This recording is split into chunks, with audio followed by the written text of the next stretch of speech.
Good morning, everyone. Welcome to Aitareya classes, where I, Manvi Srivastav, will take up today's current affairs for you. Let's get it started. Now, the first news that we're coming across is that the 16th India-Japan Annual Summit has been held. This is the 16th India-Japan Annual Summit. It was held in New Delhi. Where was it held is very important. It was held in New Delhi. This is something I'm highlighting for you to strengthen the special strategic and global partnership.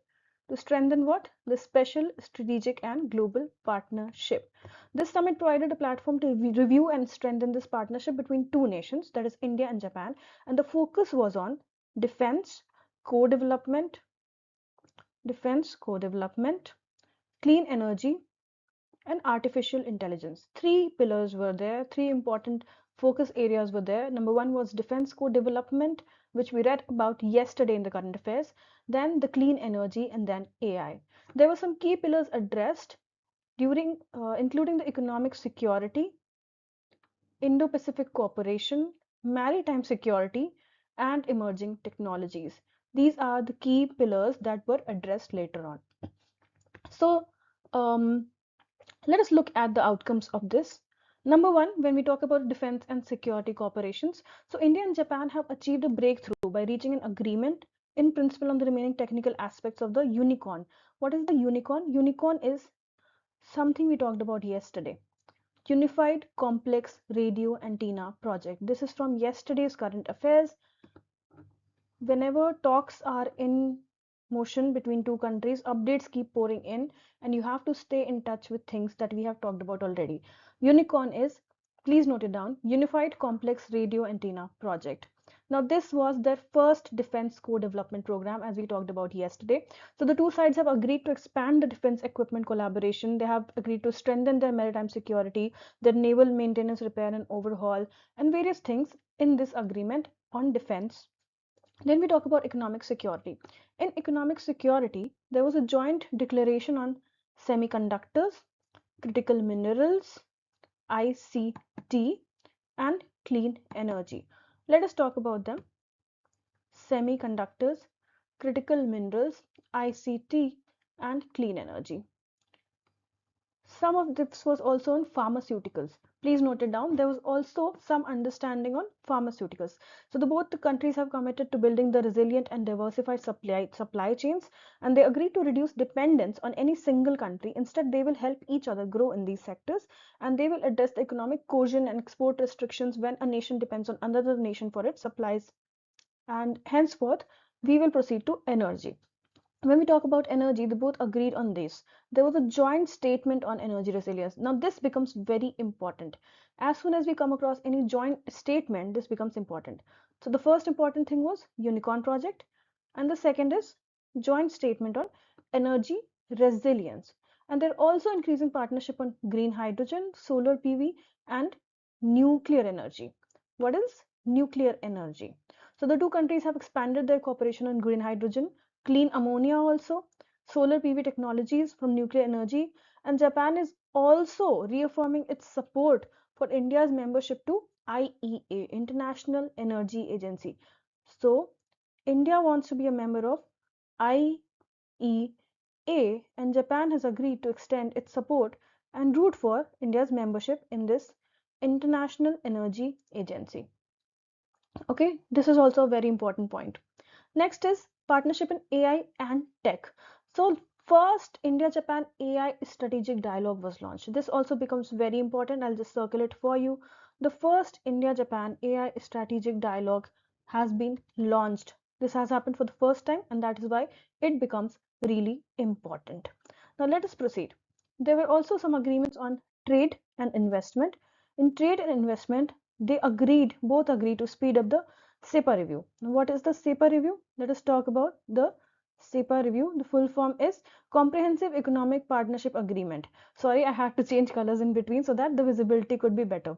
Now, they have agreed on working towards 10 trillion Japanese investment target. This is the target of investment. 10 trillion Japanese investment target. Also, there was an MOC, that is a memorandum of cooperation for US dollar 10 billion. US dollar 10 billion. Alongside this There is facilitation of some Japanese financial institutions in the Indian banking sector, which we will not talk about because it's not that important. What is more important is there's an MOC, that is Memorandum of Cooperation, signed for the US $10 billion investment package. And then there is agreeing to speed up the CEPA, that is Comprehensive Economic Partnership Agreement, to achieve 10 trillion Japanese yuan investment target, Japanese yen. Okay, after proceeding, we also look at the cooperation under IJICP in logistics. What is IJICP? This becomes very important for you. It is called India Japan Industrial Competitiveness Partnership. Now, the reason that I leave abbreviations here is so that I can see you writing the full forms in the comments. I can see you engaging with this content. If you just sit back and listen to the current affairs, you will forget it immediately. If you actually look up the short forms and their full forms and their meanings and what they stand for, what is the relevance to UPSC, you will feel more engaged with the content, you will understand it better, and you will be able to retain it better. So whenever you come across such a short form, I will be verbally telling you the full form, but I will not be writing it down. It is in interest of your time and your retention. So please write down the full forms of these. CEPA, which is um, CEPA, which is Comprehensive Economic Partnership Agreement, and IJICP, which is called the India-Japan Industrial Competitiveness Partnership. Now, this partnership has happened in agriculture, in healthcare, in textiles, in MSMEs, and in startups. This is where this agreement has happened. This partnership has happened. Now, let's talk about Indo-Pacific and global strategic cooperation. Even in this, they have done some things. First thing that they have done, that they have reaffirmed their commitment to free and open Indo-Pacific.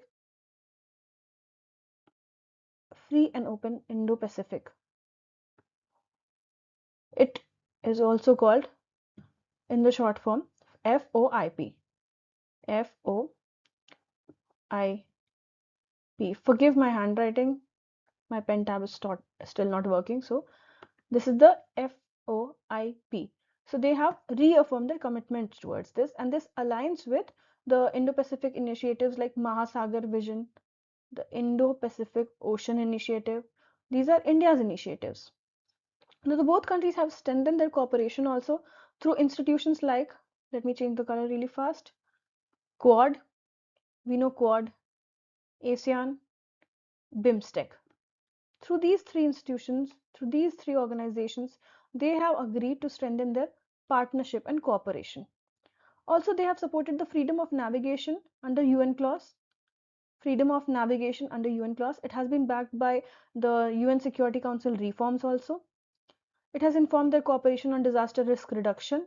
It has enhanced their cooperation and a strong joint commitment to combat terrorism in sea and terrorism in waters, and promote a rule-based international order. That is the work of UN clause, and they have agreed to actually support it. Again, they have a 1.5 track policy dialogue alongside with Philippines. Philippines is also in on this 1.5 track policy dialogue. Everything I circle becomes important for you. So you also note it down, please, while you're listening to this lecture. So this signals what? This signals a united front of the Indo-Pacific maritime security, India, Japan, and Philippines. When we talk about maritime security, we also have concerns over East China Sea, South China Sea. They also have conversations about this also. These conversations had been in place. And again, there's a unilateral attempt to change the status quo and to actually change the rules in the UN clause, which will be defeated once these countries come together. Proceeding forward, Japan has supported India in hosting 4th UN World Conference on Disaster Risk Reduction in 2030. This is very important. Although this might not be completely visible to you, I am telling you orally that Japan will support India in hosting. What is India hosting and Japan supporting the hosting of? 4th World Conference on Disaster Risk Reduction. So disasters cause risk, and this risk needs to be reduced. Hence, we have conferences on this disaster risk reduction, which are world level conferences. So the 4th such UN World Conference on Disaster Risk Reduction in 2030 will be hosted by India apparently, and Japan will be supporting India's right to host this. Let us move forward. Talk about India-Japan relations, the evolution of it, and the entire history of it. So evolution of India-Japan relations happened through Buddhism, like very early in the era. In 1952, Buddhism and diplomatic relations were established, and this is where the root of the relations was starting. So this actually, where is my marker? Yes. First, they were rooted in Buddhism. Eventually, during the year of 2000 to 2011, there emerged different things like the Global Partnership of 2000, the launch of the Annual Summit Mechanism in 2006, the CEPA, that is Comprehensive Economic Partnership Agreement in 2011, and then it was upgraded to Special Strategic and Global Partnership.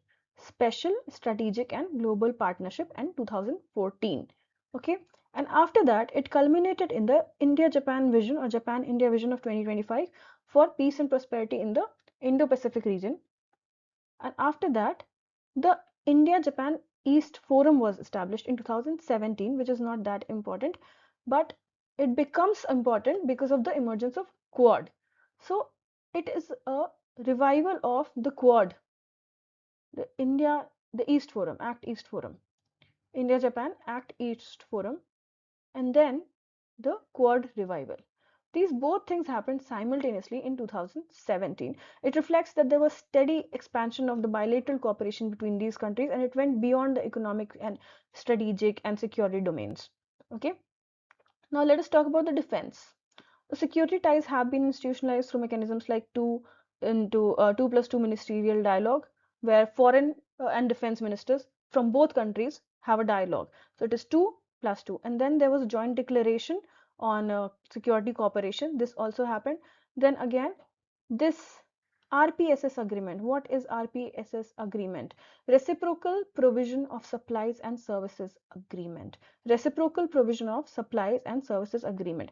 Now, what does this do? It facilitates deep logistical support during joint military exercises. This is related to joint military exercises. And what are a few joint military exercises? Although this is hidden, I would expect you to write this down. It is good that this is hidden. This will actually make your brain wonder and work. So, there's GIMEX. Let me use another color. And this time I would like you to be very attentive because these joint military exercises are asked in various one-day exams and various questions other than UPSC also. UPSC has multiple statement questions, and one of the statements could be related to joint military exercises, and it's not something rare. It has been known for. Dharmagarjan, Malabar, and Veergarjan. So these are the four joint military exercises that we have heard of: GIMEX, Dharmagarjan, Malabar, and Veergarjan. And defense ties were strengthened through the transfer of defense equipment and technology agreement also. This agreement also happened in 2015, and the 2024 Unicorn Mast Co-Development Project also has occurred, and there has been news on update on it in 2026, right before today. We got some updates and we also studied it in detail. Now, let's talk about the next portion of this, which is about the economic and commercial relations and the challenges that come with it. So the India-Japan bilateral trade has reached $27.48 billion. $27.48 billion. India exports US dollar 6.04 billion and imports 21.44 billions. So it imports more than it exports to Japan. Also, Japan is the fifth largest FDI source for India. Fifth largest FDI source for India. Fifth largest FDI source and largest bilateral donor. So you see here the importance of Japan-India relations in the economy of India and in the economy of Japan. India is currently 14th largest trading partner of Japan as well, whereas Japan is India's 10th largest trading partner. Please note this information down. India is Japan's 14th largest trading partner and Japan is India's 10th largest trading partners. So what are the major exports of India? What does it export? It exports organic chemicals, vehicles, aluminium products, it exports fish. And what does it import? It imports copper, iron, steel, inorganic chemicals, nuclear reactors, electrical machinery, all of this. Now, after the pandemic, the geopolitical realities have pushed these both nations towards economic security initiative. An economic security initiative has been put in place and it focuses heavily on the building of resilient global supply chain In what aspects? In critical mineral, in semiconductors, in clean energy, and in pharmaceuticals. The four major things that we have been focusing on in this India-Japan news today. Again, why has these cooperation existed finally in the first place? It has existed so that China cannot monopolize this, and we don't have to over rely on China. So this is to avoid the over reliance on any single country, and by any single country here we mean China. So Japan still remains the largest bilateral donor to India. As we read, the Japanese official development assistance, it funds infrastructure in India, like the, where is it? Okay, I'll just tell you, like the MAH. Okay, this is it. This bullet train, MAHSR. What is the MAHSR bullet train? Mumbai Ahmedabad High Speed Rail Project. This has been funded by Japan. Japan ODA, that is Japan Official Development Assistance. That is what funded the Mumbai Ahmedabad High Speed Train project. So it's not a new thing. We have already been working together and helping each other economically for a long time. And Japan also continues to support the flagship infrastructure projects in Delhi, uh, including the Delhi Metro. So while collaborating on India's vision, it has also tried to develop 7,000 kilometers high-speed rail network by 2047. This is the vision of India. Japan is also helping to achieve this vision. Okay. Again, let's read this. Trade is below potential and skewed in Japan's favor. This is the challenge. The trade is skewed in Japan's favor because we are still importing more than we are exporting. And again, what is the problem with this bullet train project, Mumbai Ahmedabad? That it faces land acquisition delays. Land acquisition has been delayed. On other challenges we have, Japanese investors face bureaucracy and regulatory uncertainty. Language barriers also limit the use of SSW schemes. Okay, this is all the thing that is causing issue. These are the challenges. Okay, again, let us focus on other things now. Japan follows G7 sanctions on Russia while India maintains strategic economy. Let us take a look at other things now. The next news is unlocking India's tourism sector. Unlocking growth in India's tourism and hospitality sector. Now, why is it news? Because Niti Aayog, in collaboration with the Ministry of Tourism, has released a report.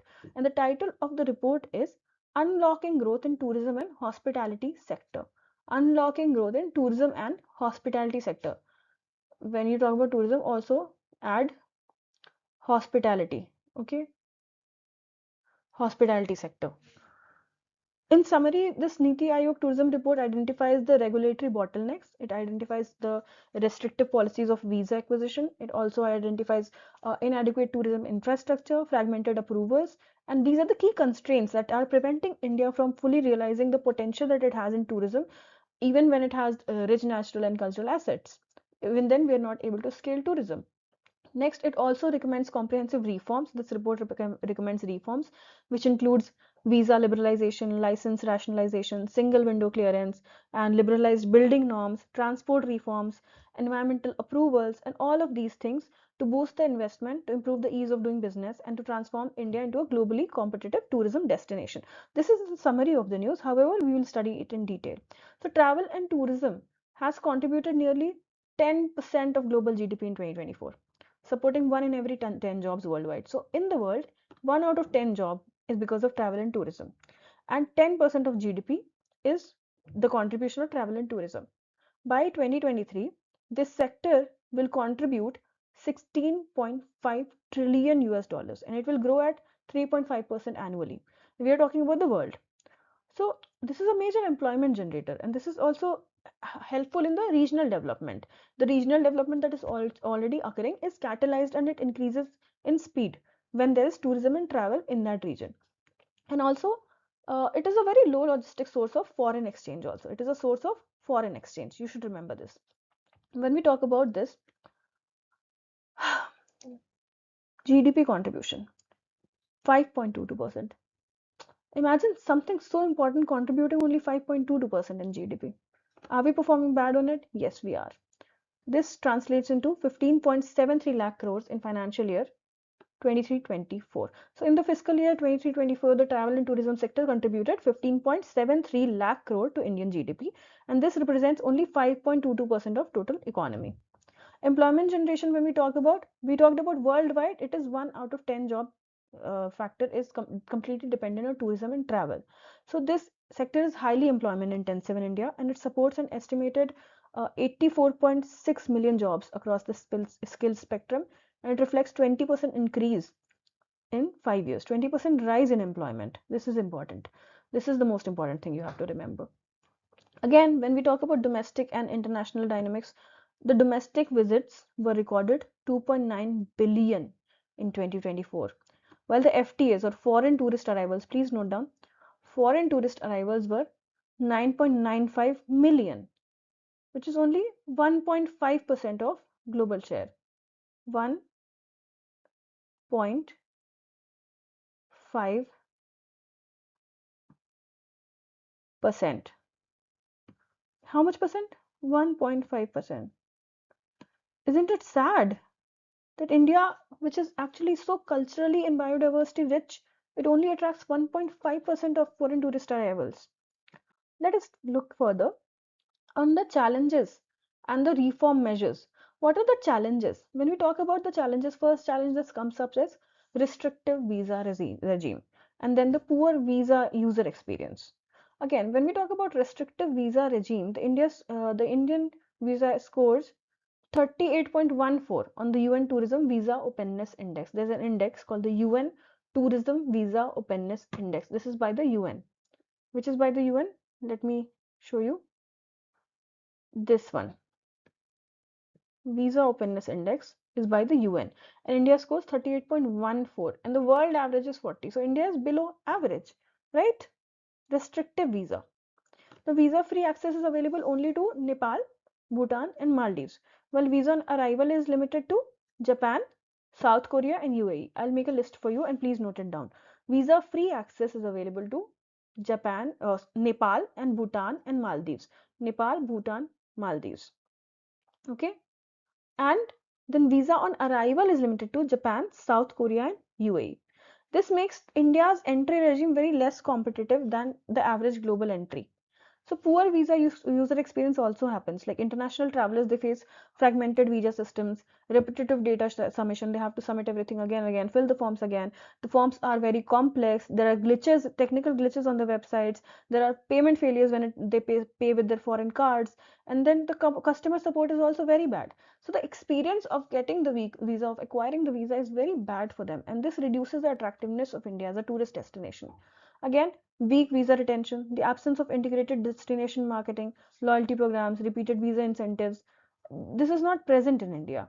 So even the customers and the visa holders we are not able to retain them. Then again, all of these are visa related challenges. When we talk about other challenges, we should talk about accommodation, hotel inventory, only 0.2 million rooms. We're aiming for billions of guests, FTAs, foreign tourist arrivals, but our hotel inventory is limited to 0.2 million rooms. That is bad, right?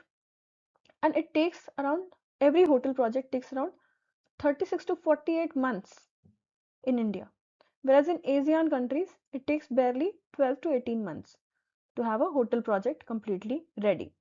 Now, what does the delay cause? This delay escalates the financial cost, and it limits the speed at which new supply can be brought to the market. So we cannot supply accommodation, and that is why the tourist arrivals are not in good numbers. Now, high compliance intensity and redundant approvals are also a problem, that hotels are not complying to the standards. Okay, there is a set of rules which is called the compliance, and the compliance is not being followed. Then there are restrictive building standards. Let's talk about the restrictive building standards. There's floor to, let me look, low floor area ratio. Floor area ratio is very less. This is what? Floor area ratio. So we need to increase it and raise the high threshold. And there's ground coverage limit also. So all of these things need to be changed. What measures need to be done?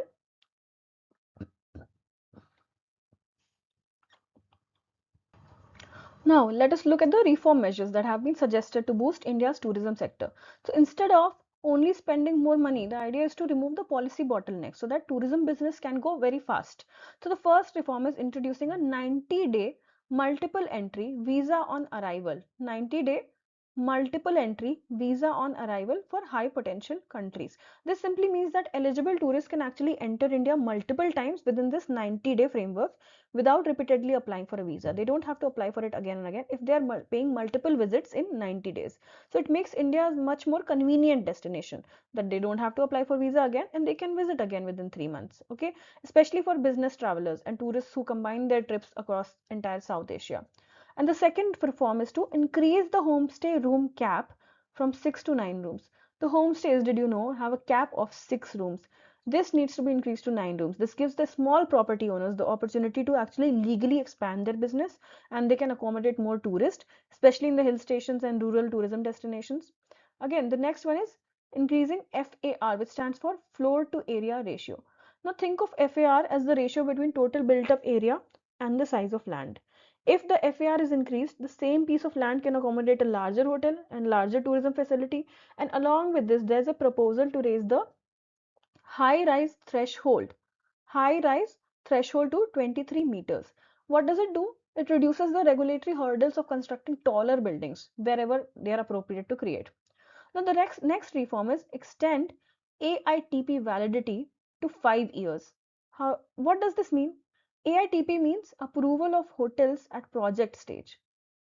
Okay, stands for approval of the hotels at project state. So the longer validity means that the hotel developers don't have to keep renewing their approvals while the construction is going on. They can reduce the compliance cost. Along with this, removing the overlapping state entry taxes, and this just if the state taxes are overlapping, entry taxes are, if they are removed, then just travel and the logistics will become much cheaper. Next recommendation is to digitize the HTL, LTL and forest lands. What does it mean? It simply means that land records have to be digitized so that it is easier and faster to identify the land ownership and to obtain the project clearances, hence reducing the delays. Finally, the report suggests creating tourism specific SEACs or state expert appraisal committees.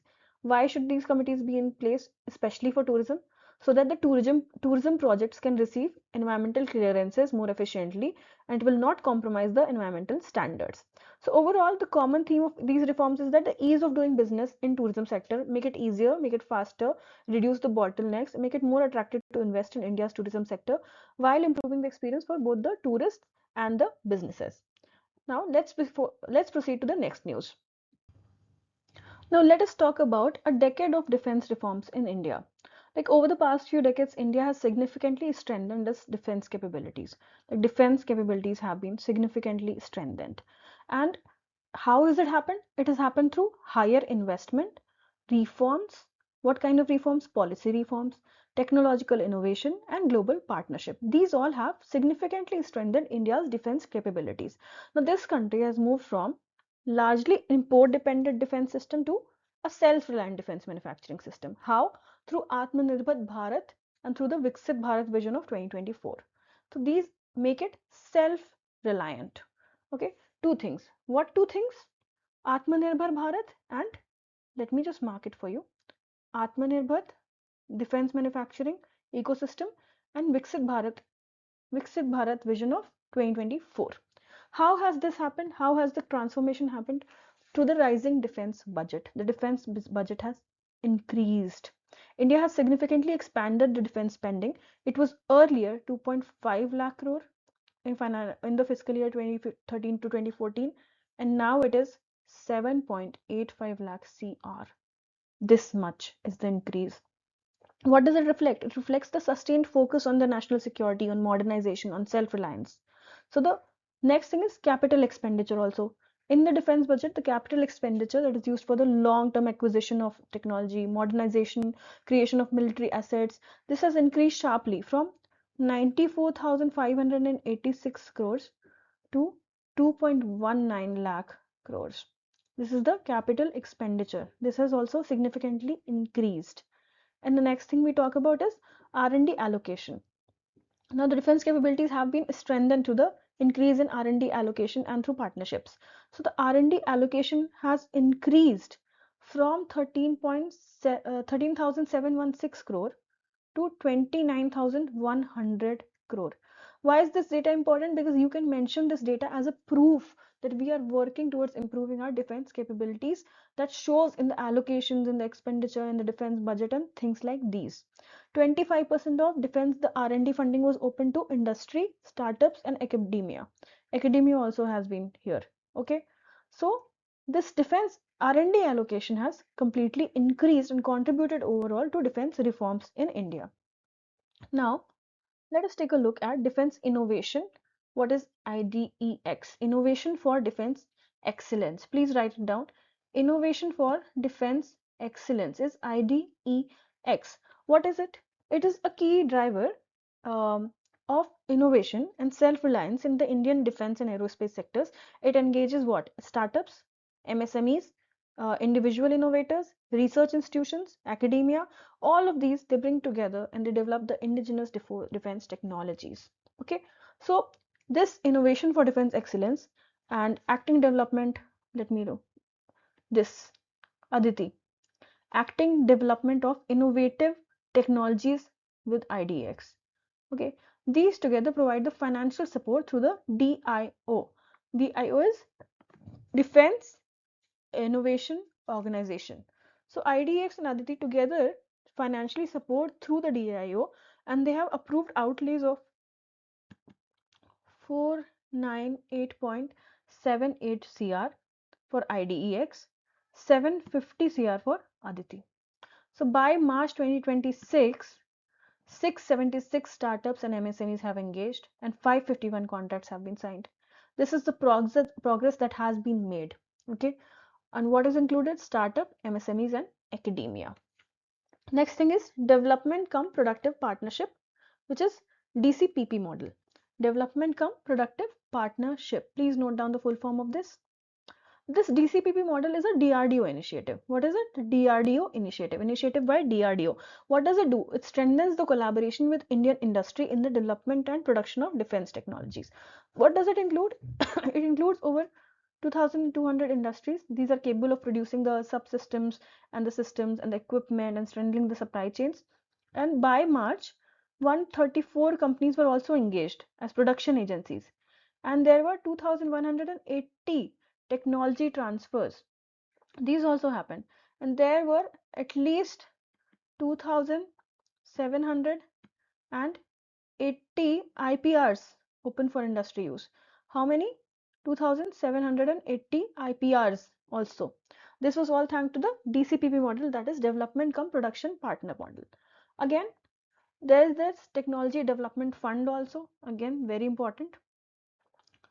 So the Ministry of Defense initiative, this is a Ministry of Defense initiative and it is being executed by DRDO. So it is a Ministry of Defense and DRDO combined initiative. It promotes what? It promotes indigenous defense innovation. This is related to innovation mostly. Okay, it promotes innovation, encourages participation of public and private industries. It also the startups and MSMEs especially. It also supports grants of up to 50 crores. How much grant? 50 crore grants. Okay, to develop the critical defense technologies. And there's an additional corpus of 500 crores also. It has been sanctioned to India's deep tech and the deep tech ecosystem and supporting cutting edge and emerging technologies also. Now the progress. As of June, 80 projects worth what? 334 crore rupees are being implemented under this technology development fund of Ministry of Defense and DRDO. And they have also successfully developed two important systems as the part of the polar satellite launch vehicle missions. This has been the result of it. Last but not the least thing that has contributed to defense innovation is DIACOE. What is DIACOE? DIA means DRDO Industry Academia Center of Excellence. So DRDO has established 15 Industry Academia Center of Excellences. There are 15 centers that promote collaborative research in defense technology. This is about research. And these centers focus on 82 identified research verticals also. And DRDO has created industry interaction groups also. So this is all a DRDO initiative yet again. Let us proceed. India's defense industrial ecosystem. How has it expanded? Again, the defense procurement has grown. The defense production has grown. Everything has grown. Let us talk about defense production. 178 lakh crore. 178 lakh crore defense production has reached this amount, and this marks 15.6% annual growth. And this is 110% increase since fiscal year 2020-2021. How has it been driven? It has been driven because of the Atmanirbhar Bharat and modernization efforts. This has caused this spike and this rise. Again, when we talk about defense exports have drastically increased from 686 crore in 2013 and 14 to 50,000 crore by 2029. Okay, this is a prediction based data. It is 60,000 crore by 2029. Again, when we talk about the export destinations, what do we do? Indian defense production has exported by 145 firms to 80 plus countries. Can you imagine? We are exporting to 80 plus countries the defense equipment, defense technology, and defense related things. How the Atmanirbhar Bharat mission has made us self-reliant, especially in defense, is visible through this data. So please note down this data. Next is industrial base. Let us talk about the industrial base. When we talk about the industrial side of this, the India's defense ecosystem includes 16 DPSUs, 500 around licensed firms, 17,000 MSMEs, and this reflects the strong industrial expansion in the ecosystem development. And in October 2021, the government dissolved the Ordnance Factory Board. The OFB board was dissolved and it got reorganized. It has 41 factories.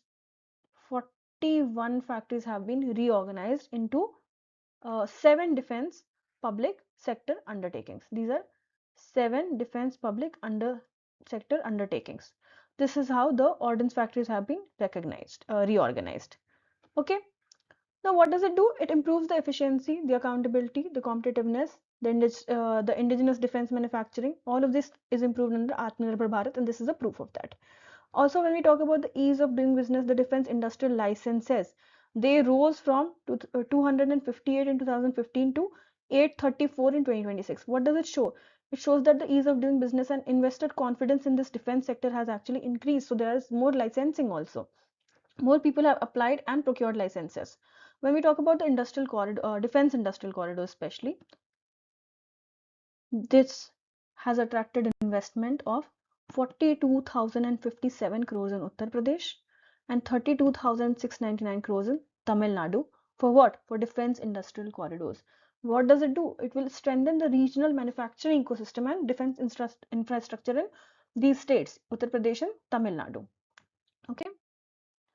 Also, when we talk about the key defense sector reforms under Atmanirbhar Bharat, first is the ease of doing business in defense manufacturing. So before 2015, the initial validity of this license was 7 years. It was also extendable to 3 years. But in 2015, it was revised to 15 years and extendable up to 18 years under this Arms Act. Under what? Arms Act. These licenses are now valid for company lifetime. And this is also subject to completion of manufacturing setup within the timelines. And when this thing happened, when the licensing validity has increased, it provided regulatory stability and it improved the investor confidence. Also, when we talk about defense portals, the defense exam portal has completely been revamped. It enables the end-to-end digital processing of applications. When one person applies, the processing is done. This whole portal actually takes care of that entire process. It has automated company verification. It has simplified the registration. There's real-time tracking also. There are secure payments and the transparency, efficiency, the export facilitation, everything has improved. Now another portal is Srijan portal, Srijan Defense portal.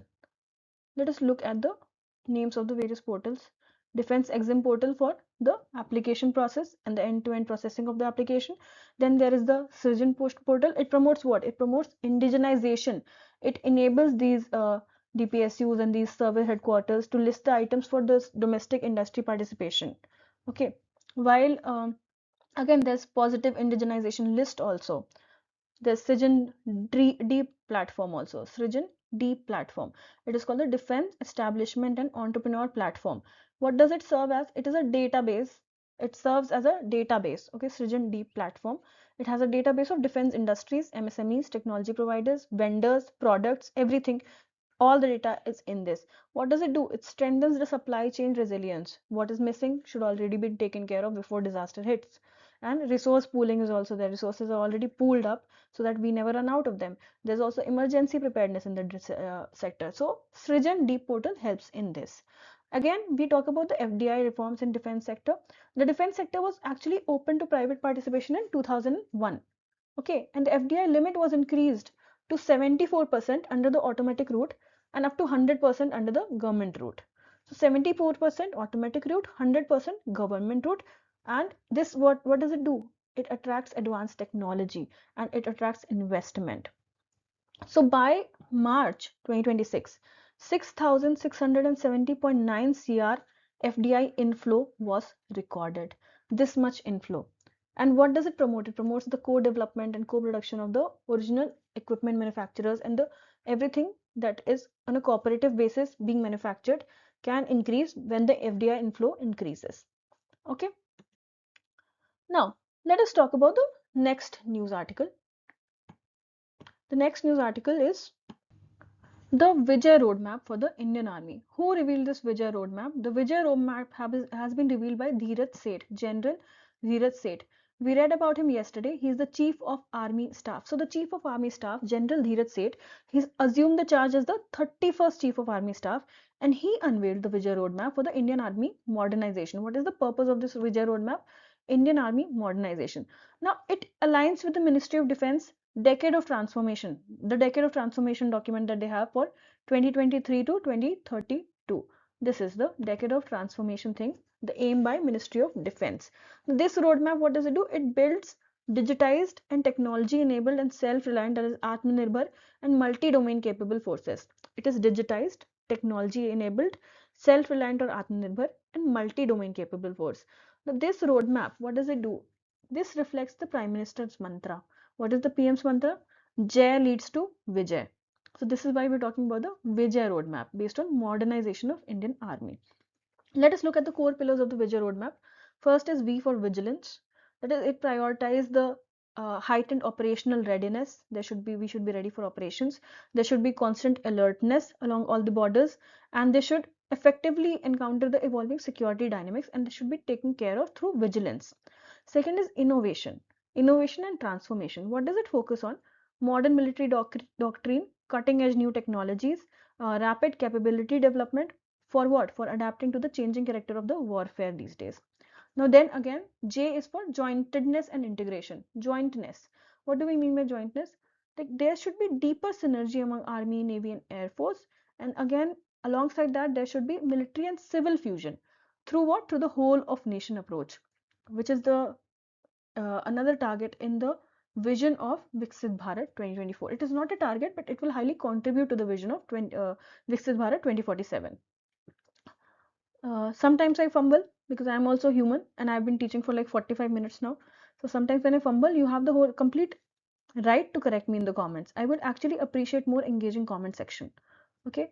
And after J is A for Atmanirbhar, which is self-reliance and indigenous defense solutions. And then there's last but not the least, Yodha First. Yodha First centers on what? Human capital development. That is, it will enhance training standards, technological skilling, and welfare framework for everyone, ranging from the Agniveers to the veterans and to the Veer Naris. This was it for Vijay Roadmap. Let us look at the next news. The next news is very interesting. It's a recent development. There was a piracy attempt in the Gulf of Aden in the east, 300 miles, 300 nautical miles east of the northeast of Djibouti. Djibouti is a very small country and it is very close to the Gulf of Aden. In fact, it is the Gulf of Aden falls on its coast, and on its northeast, 300 nautical miles east, there was an attempt for piracy. So there are very much rising piracy threats in the Western Indian Ocean, and Indian Navy foiled that attempt, failed that attempt. So INS Trikant, a stealth frigate of the Indian Navy, and the Marcos or the Marine Commandos, Marcos Commandos, they together responded to a piracy attempt, and the attempt was made on MV Golden Arsenal. MV Golden Arsenal. So this operation came among the rising piracy in the Gulf of Aden. There's wider Western Indian Oceans in which also there's rise in piracy. Even when the International Maritime Organization has called for the release of the crew of 3 vessels held by the Somali pirates. So about this, Gulf of Aden, what is Gulf of Aden? It is an extension of the Indian Ocean. It is situated between the Arabian Peninsula. Okay, we will talk about Gulf of Aden more later. Where is the location? Between Arabian Peninsula and Africa. It is bounded by which countries? Yemen, Somalia, Socotra, Arabian Sea and Djibouti. This is what Gulf of Aden is bounded by. If this is Gulf of Aden, there is Yemen on top, there's Somalia on the bottom, there's Djibouti on the on this side, and there's a Socotra island also, and on this side there's Red Sea, and on this side there's Arabian Sea. Okay, you should look at the Gulf of Aden map properly before you actually proceed. What does it link? It links the Somali Sea, which sea? Somali Sea, Gadfoi Channel, and Red Sea through Bab el Mandeb. Bab el Mandeb and Red Sea are completely easy questions that are being repeatedly asked in the exam. This is a low-hanging fruit. This also caters to your geography knowledge. So if you are not able to do this question, you should completely focus on your geography also. So it connects, the Gulf of Aden is connected to the Red Sea through the Bab el Mandeb Strait. Also, this Gulf of Aden carries 10% of global seaborne petroleum, over US dollars 110 billion of Indian trade. Let us look at the next news, which is the Gagan, or India's satellite-based navigation system. So the DGCA conducted India's first Gagan-based satellite landing system approach on a commercial jet, which is a major milestone in indigenous aviation navigation. What do we mean by DGCA? Directorate General of Civil Aviation. What did it conduct? India's first satellite-based landing system, which is named the Gagan. It is a satellite-based landing system. Okay, and it was on a commercial jet aircraft. All right, not a government aircraft. It was a commercial aircraft, not the army aircraft. Now about this Gagan, GPS aided geo augmented navigation. This is the full form of Gagan. Let us actually look at this. Are you able to see yellow on this? GPS aided geo augmented navigation. What is this? It is India's indigenous satellite based augmentation system. Satellite based augmentation system, and it is developed by India indigenously. Developed by which? ISRO and AAI, which is Airports Authority of India. It has been operational since 2015 and it has been now certified for equatorial region for the GPS accuracy, integrity of faster and safer navigation also. Also, when we talk about this need, what is the need of it? Standard GPS signal can be affected by the atmosphere. Like if there is a problem in the atmospheric conditions, the standard GPS signal can be affected by it. And there are other errors also that come with it. So it makes it very unsuitable for the precision aviation that is needed in defense system mostly and navigation system mostly. So Gagan, it provides real-time corrections and integrity information. It gives you alerts when the GPS signal is unreliable. It also, what does it cause? It causes safer aircraft navigation, and it is not affected by weather conditions when you have the knowledge of the weather conditions, and it is causing a satellite based landing. Okay, so it makes GPS more accurate and more reliable. What is the key feature of it? So this improves the GPS accuracy, it provides integrity monitoring, it supports the precision approach and landing, and it is certified to the international aviation standards also. It has the certification of that, and it is the first SBAS certified for the equatorial region. This is the first satellite based augmentation system which has been certified for equatorial region. These things generally don't happen. In the equatorial region, there is more differences in the weather conditions. So this is the first one that got certified for this region. Now let's talk about the architecture of it. So Gagan operates through an integrated network of 15 air reference stations, Indian reference stations. It has 2 Indian master control centers also. These are not very important. What is important is that it has 3 geostationary satellites, GSAT 8, GSAT 10 and GSAT 15. Okay. Now when we talk about the applications of it, beyond just navigation, it can also support maritime navigation. And when we go beyond the navigation, it supports aviation, maritime navigation, road transport, railways, disaster management, defense, telecommunication, survey and mapping, all of these things. So it has placed India among a selected group of countries who have an operational SBAS. So operational SBAS, which operational satellite-based augmentation system, is not available to all countries. It is a rare thing. So in this selected group of countries that have a satellite-based augmentation system, India has been finally included. Who are these countries? USA, Europe, and Japan. Only they have an SBAS. And it is interoperable with the WAS of USA, EGNOS of Europe, MSAS of Japan. And when we talk about Gagan and Navik, so Gagan is SBAS that augments the GPS through corrections and integrity information for precision aviation. But Navik is India's indigenous regional navigation satellite system. What does it provide? It provides positioning, navigation, timing services, and it provides India and up to 1500 kilometers beyond its boundaries. This indigenous regional navigation satellite, while SBAS augments the GPS. It is not GPS, it augments the GPS, it corrects the GPS, it integrates the information. Okay, that is the meaning of Gagan. Also, let us do one more news, which is called the reforms to expand FPI participation in GSECs. What is FPI? FPI means foreign portfolio investment. It refers to the foreign investment in the financial instruments like shares, bonds, mutual funds, government securities, and without any control by the management. Okay, this is FPI. What are GSECs? Government securities. The government securities are tradable debt instruments. They are issued by the center or the state government, and they can raise funds, they can manage fiscal deficits, they can regulate the liquidity. Also, then we will also face one more term, FAR, that is fully accessible route. What does it mean? It is an open access channel. In this channel, through this channel, the foreign investors can invest in selected GSECs or government securities without any restriction under the general route. So this is a fully accessible route. Also, there are tax exemptions that have been introduced for the FPIs. So we will also talk about them later on. And let us talk about the news first. Okay. So the news is that government has introduced reform to the FBI participation or foreign portfolio investor participation in the GSECs in government securities. The aim is to deepen the India's bond market, attract the long-term foreign capital, and to strengthen Indian position as a leading global investment destination. What are the key reforms that have been introduced to expand the foreign participation in GSECs? So the key reforms are, first of all, taxation. The foreign portfolio investors and the foreign institutional investors, they are exempted from the interest, income, and capital gains on the sales, transfer, exchange, or redemption of government securities. Complete exemption. Second is expansion.